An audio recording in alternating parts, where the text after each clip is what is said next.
Oh, hey! Sorry, I didn't see you there. Welcome to my island resort. I'm just here hanging out. I was actually about to get a drink, if you don't mind excusing me for a second.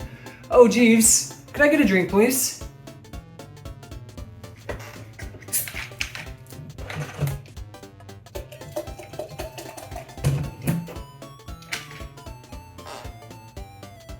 Thank you, my good sir. Oh, this old thing? Yes, it is expensive. Thank you for noticing.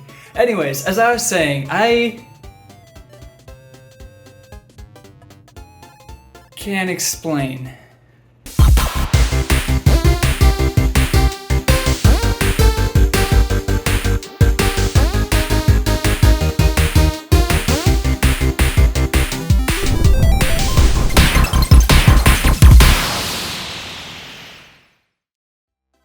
Alright, you caught me. That beach is as fake as this beach. But what if it wasn't fake? I'm talking about the Cobalt Coastlands here, not the poorly green screen beach in the background. Yes, what if you wanted to visit your own Cobalt Coastlands? Where would you need to be? Well, if you haven't seen my other videos that go along this same line, this is a series where I like to look at certain areas in games and try to place them in the real world. Unlike the others though, we don't have as much climate data to go off of. So instead, in addition to looking at the place's geography, I'm also going to look at a few Pokemon that like to call the Cobalt Coastlands home. Then take their real life counterparts and see if we can place it a little bit easier with that. So to start us off, let's familiarize ourselves with Cobalt Coastlands geography. Now the main element here to start is the horseshoe-shaped cove that helps make the coastlands what it is. It's very iconic. Almost as iconic are the long finger-like sandbars on the right side.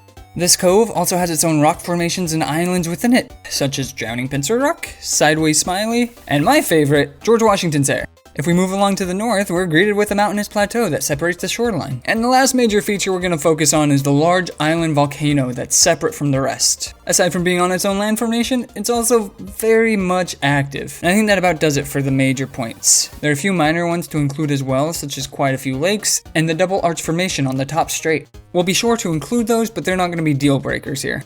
And I think that'll just about do it for the geography, so let's move on to a few of the Pokemon that have called this place home. We'll just take a look at a few, but one of the most prominent is the long-tailed Pokemon Aipom. It's so abundant in fact that it even has its own landmark named after it, Aipom Hill.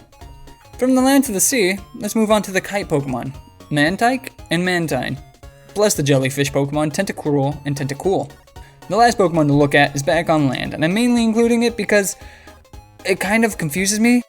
It's the Clap Pokemon Spheal and its whole line. They can be found throughout, even though it seems like it's a place that's a bit warmer than it might prefer. While the dex entries for all three don't mention any need to be near ice, or any aversion for heat for that matter, it does mention many times the importance of ice flows for that species. So I'm assuming the Cobalt Coastlands can get pretty cold, and we're just here during a warmer time. Those 4 lines will do it for us though. Let's go ahead with the information we have and try to place this. And I think I found a pretty good real-world counterpart. If you wanted to visit a real-life Cobalt Coastlands, I'd recommend going to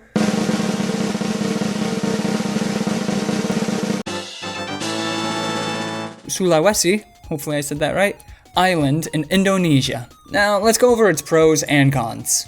Right off the bat, hopefully it's a little bit obvious why I chose this. The general horseshoe shape overall fits pretty well. Again, it's not great, but we'll get to that in a second. Next, it also has islands in and around it, as well as mountains on its northern stretch. It hosts a handful of lakes as well, but the kicker here is that it also has a volcano, located on its own island, off the northern tip. And from what I could tell, it's also fairly active.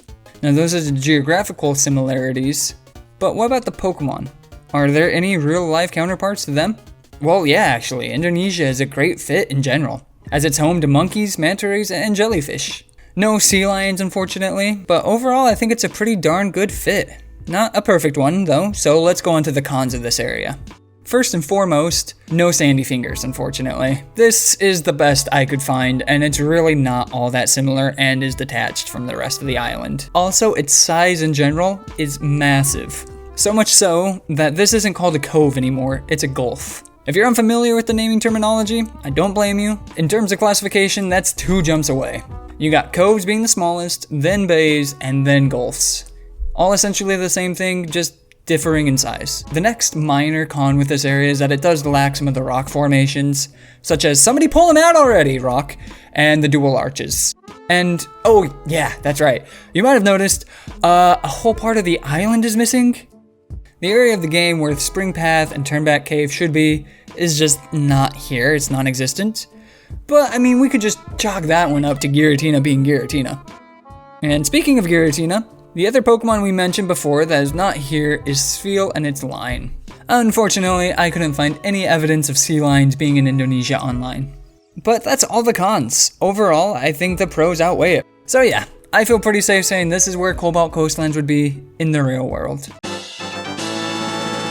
This one was kind of a hard one to place as I felt like there wasn't too much to go off of besides just trying to find something that geographically looked the same. But in the end, I'm really happy with it. At least next time I have to cheat and green screen in a beach, I'll have a better idea of where to pick. And that's gonna do it for this video. Let me know down below what you think of the decision that I made and if you agree or if you think it should go somewhere else. And I hope to catch you guys in the next one.